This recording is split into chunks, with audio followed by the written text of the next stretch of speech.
Mae'r llysau wedi bod o gwmpas Cymru, pob rhan o Gymru yn ystod y mis diwetha. Wrth gwrs, y gobaith ydy bod plant a bobl ifanc yn cael y cyfle i gael eu lluniau gyda'r llysau yma, merched a'r dynion. Wrth gwrs, lle gwell na dod i sefyd yr urdd. Da ni'n gofio miloedd yma trwy'r wythnos, da ni'n gallu cael y llysau lawr yma heddiw. Da ni hefyd yn ymwybodol iawn o'r gwaith da ni wedi gwneud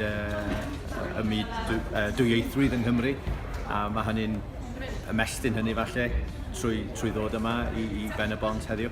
Ond y prif beth ydy mae'n rhoi cyfle i ni arddangos y llysau yma i blant a bobl ifanc Cymru, a gobeithio nhw'n fanteisio ar y cyfle cael eu lluniau wedi cymryd gyda nhw.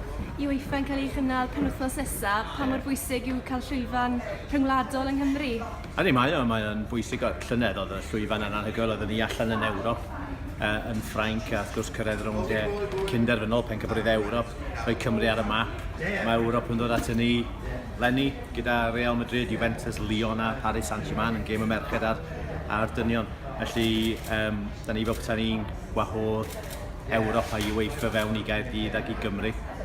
A grifel yn arwydd o'n datblygiad fel cymdeithas a hefyd o ran y gêm yng Nghymru'n gyffredinol dros y blynyddoedd diwetha.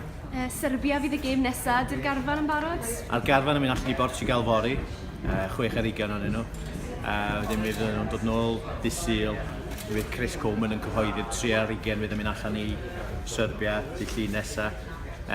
Croesi bysedd, does na ddim Gareth Bale, ond mae chwaraewyr fel Aaron Ramsey weld ar benedigon ar y funud. Mae'n mynd i fod yn gêm anodd, o'n i golli yna 6-1 tro betha, ond nhw'n dyn cry, ond gyda fod wedi hen arfer gyda hynny. Felly, sy'n gobeithio, dwi'n credu'r prif beth ydy peidio colli. Yn gwybod sawn i ennill, ond yn sicr, da ni'n eisiau colli.